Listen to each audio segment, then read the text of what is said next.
Welcome to my channel ACC Fulpras. Friends, I am Ashok sir.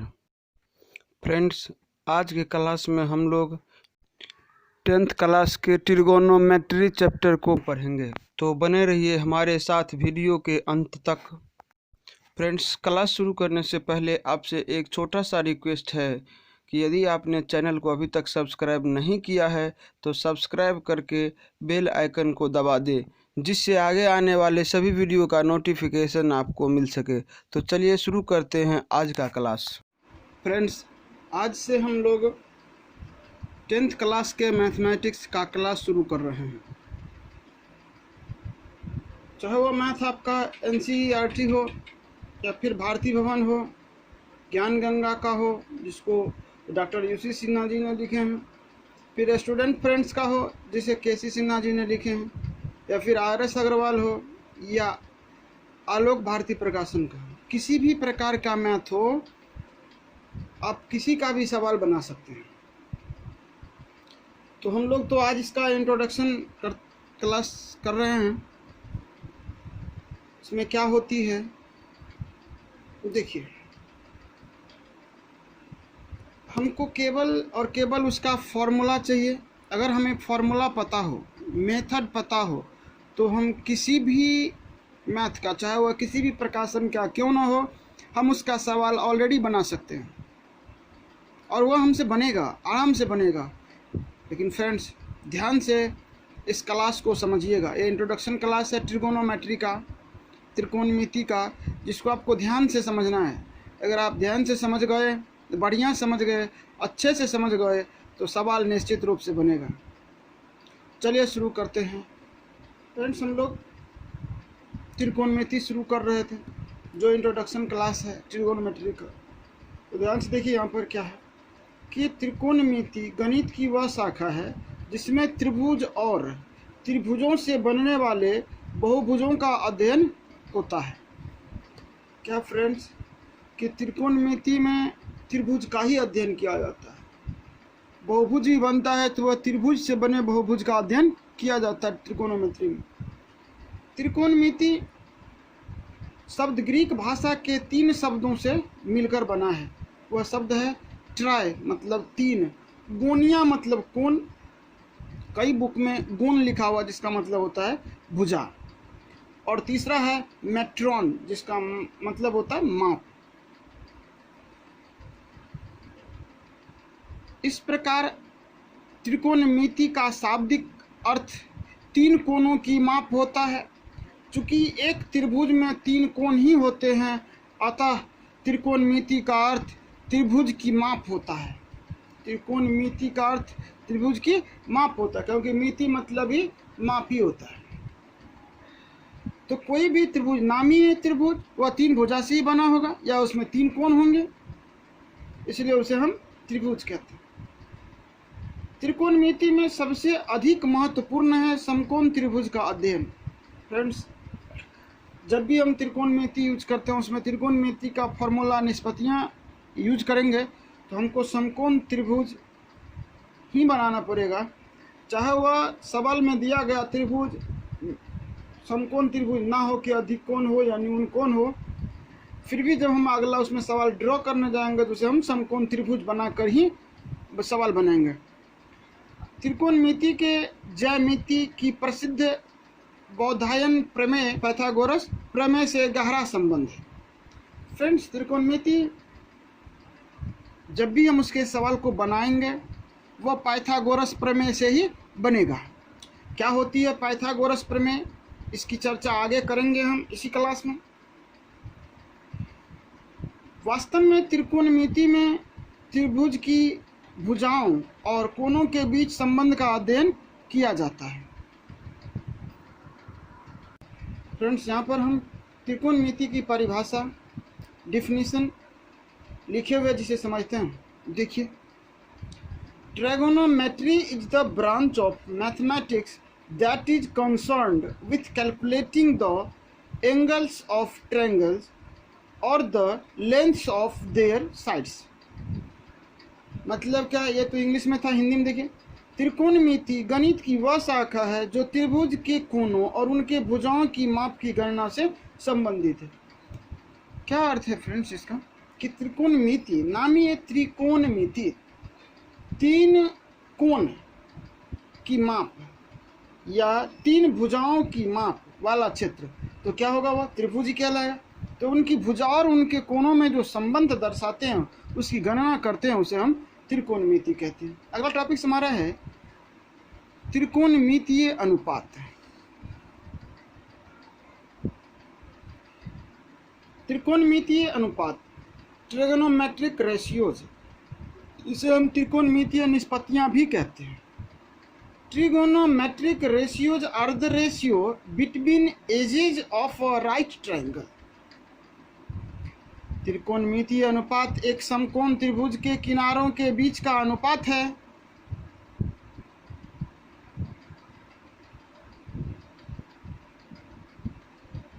तो एक note यहाँ पर है कि किसी भी त्रिभुज के 6 अंग होते हैं, अर्थात 3 कोण एवं 3 भुजाएं।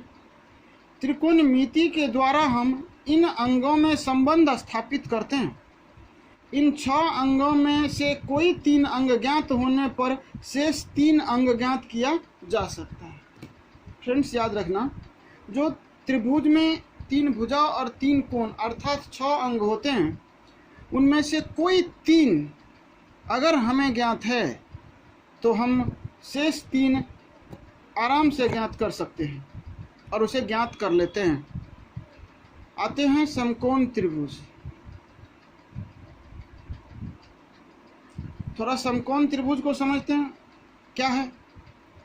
समकोण त्रिभुज में क्या होती है, ये एक समकोण त्रिभुज है ABC, जिसका B कोण 90 डिग्री मतलब 90 डिग्री है। A की सम्मुख भुजाएं BC है और C की सम्मुख भुजाएं AB है, और सबसे बड़ी भुजा मतलब समकोण के सामने की भुजाएं कर्ण होती है। इतना ध्यान रखना होगा कि जब हम समकोण त्रिभुज बनाते हैं तो समकोण के सामने की भुजा कर्ण होती है।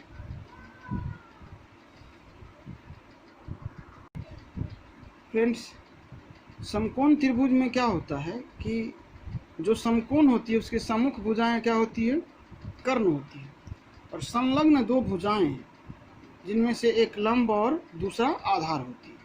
उसमें 2 कंडीशनें हैं। देखिए क्या है, उसमें 2 कोण न्यून कोण होता है। तो यहाँ पर है कि कोण A के लिए सम्मुख भुजा BC है, तो सम्मुख भुजा BC है। तो याद रखना फ्रेंड्स, जो समकोण के सामने की भुजा कर्ण और शेष भुजाओं में से जिस कोण की सम्मुख भुजा होगी वह उस कोण के लिए लंब का काम करेगा, और दूसरा जो उस कोण से संलग्न भुजा होगा वह आधार होगा। यहाँ पर क्या है कि कोण A के लिए सम्मुख भुजा BC है, जिसे लंब कहते हैं। कोण A के लिए लंब हो गई वो। संलग्न भुजा AB वह आधार होगी, ये वाला। कोण C के लिए सम्मुख भुजा AB है जो इसका लंब है, और उसकी संलग्न भुजा BC है जो उसका आधार है। तो हमें यह ध्यान रखना होगा फ्रेंड्स कि समकोण को छोड़कर अगर किसी भी कोण की सामने की भुजा लेते हैं तो वह उसका लंब होता है, उससे संलग्न मतलब उस कोण से सटा हुआ भुजा उसका आधार होता है। तो उम्मीद करते हैं कि आपको ये समझ में आ गई होगी। फ्रेंड्स, अब हम लोग इसमें पाइथागोरस प्रमेय के पीछे एक चर्चा हुई थी, तो पाइथागोरस प्रमेय के बारे में पढ़ते हैं।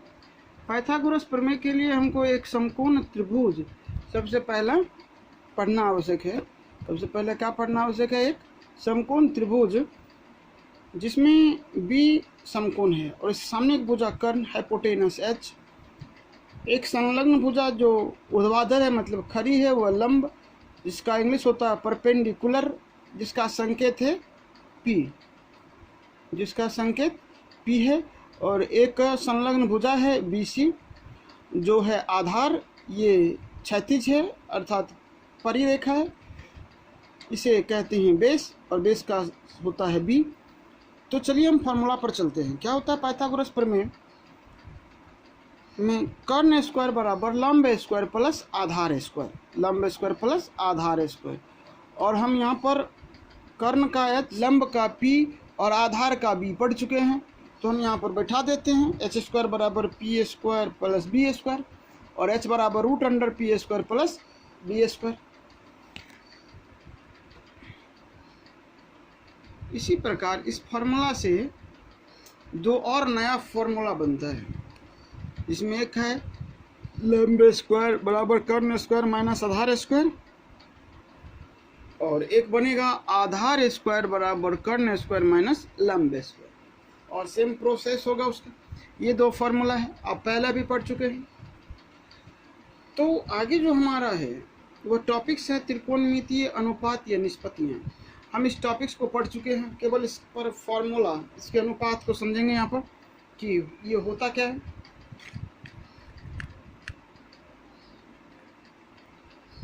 फ्रेंड्स, यहाँ पर एक समकोण त्रिभुज है ABC, जिसका B समकोण है, तो सामने की भुजा H, एक संलग्न जो खड़ी रेखा है वो P, और नीचे जो एक संलग्न है परिरेखा हुआ है B, अर्थात एक लंब और एक आधार।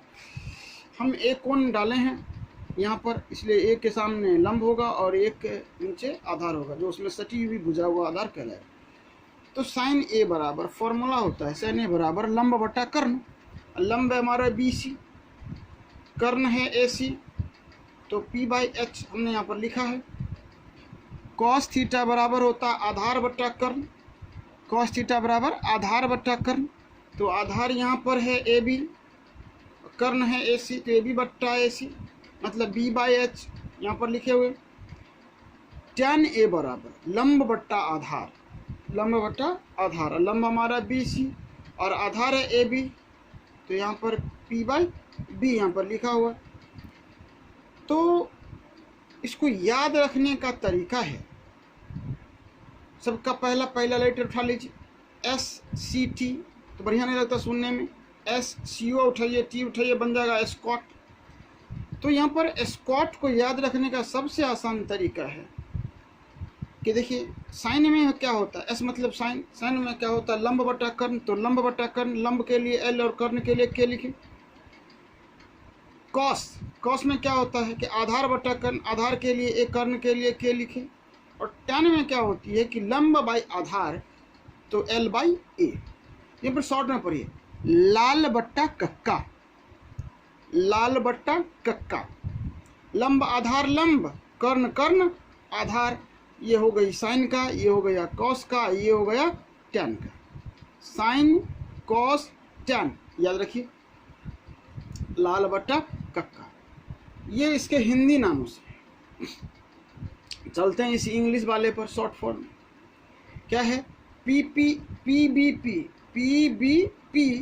HHB, पंडित बद्री प्रसाद हर हर बोल, पंडित बद्री प्रसाद हर हर बोल, मतलब क्या है आपको ये ध्यान रखना होगा कि पहला अक्षर है PBP, perpendicular base, perpendicular hypotenuse base, इससे इंग्लिश में भी हम याद रख सकते हैं और हिंदी वाले को भी याद रख सकते हैं। लाल कक्का, पंडित बद्री प्रसाद हर हर बोल, कोई और तरीका कोई हो सकता है कि बताया होगा, पर हमने सबसे सटीक तरीका ये दोनों देखा, दोनों से आप इसे याद कर लें। और आगे त्रिकोणमितीय निष्पत्तियाँ टोटल 6 है, जिसमें से प्रमुख ये 3 है और 3 का ही उल्टा यहाँ पर है, देखिए यहाँ पर 3 का उल्टा।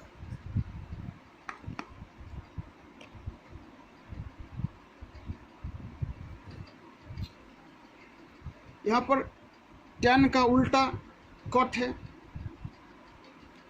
कॉस का उल्टा सेक है, और इधर साइन का जो उल्टा वो है कॉसेक है। तो tan का उल्टा कॉट है, तो उल्टा है तो सब उल्टा होगा, लंब बटा आधार है तो आधार बटा लंब होगा, P/B है तो B/P होगा, सारा चीज उल्टा होगा। तो सेक का देखिए इधर कि ये सेक कॉसेक का उल्टा है, तो कॉस में होता है आधार बटा कर्ण, तो सेक में होगा कर्ण बटा आधार, और कॉसेक साइन का उल्टा है, साइन में होता है लंब बटा कर्ण, इसमें होगा कर्ण बटा लंब। तो ये हमारे त्रिकोणमितीय निष्पत्तियाँ, ये 6 होती है, जिसमें 3 प्रमुख है, तो उसी 3 का उल्टा ये नीचे की 3 होती है, वह 3 मुख्य और ये 3 उसका उल्टा है, याद रखना फ्रेंड्स। ये इजी होगा, हमको ये 3 रखना याद, ये 3 खुद ब खुद उसके उल्टा से याद हो जाएगा। और संक्षेप में इस त्रिकोणमितीय अनुपात को टी अनुपात भी कहते हैं। संक्षेप में इस त्रिकोणमितीय अनुपात को टी अनुपात भी कहते हैं। अब त्रिकोणमितीय अनुपात में संबंध पढ़ते हैं। फ्रेंड्स देखिए वहाँ पर साइन का उल्टा हमने पीछे पढ़ा था आपको कि कॉसेक थीटा होती है। साइन थीटा का उल्टा कॉसेक थीटा, मतलब साइन का उल्टा कॉसेक होती है। जब दोनों को गुना करेंगे आपस में तो 1 होना स्वाभाविक है।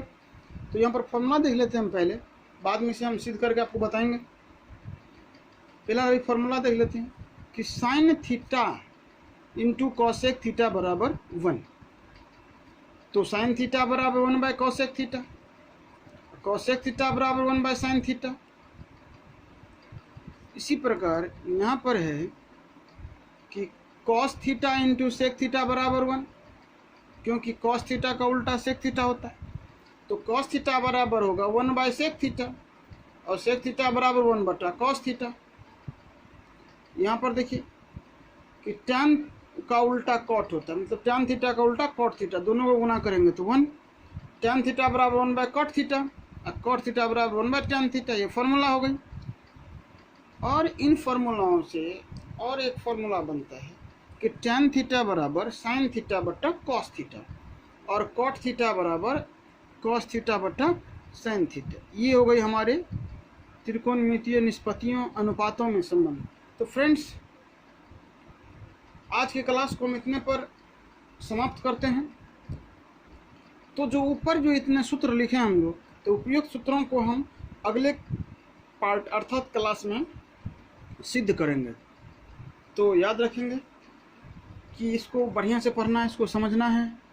और वीडियो अगर अच्छी लगी होगी, क्लास समझ में आया होगा, तो वीडियो को लाइक कर देना और इसे अपने दोस्तों के बीच शेयर कर देना, जिससे उसे भी 10th क्लास की त्रिकोणमिति बेहतर समझ में आए और एग्ज़ाम में अच्छे मार्क ला सके। Thanks for watching.